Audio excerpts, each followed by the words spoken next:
కావున మీ యందు దయ చూపవలెనని యెహోవా ఆలస్యము చేయుచున్నాడు.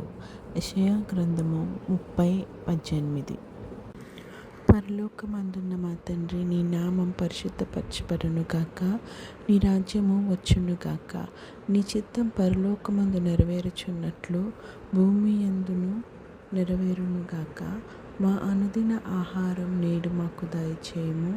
ఇతరులు మా యెడల చేసిన పాపములను మేము క్షమించిన ప్రకారము మా పాపములను క్షమించుము. మమ్మను శోధనలోకి తేక కీడు నుండి మమ్మల్ని తప్పించుము. ఎందుకనగా రాజ్యము, బలము, మహిమ, ప్రభావం నీవైయున్నవి.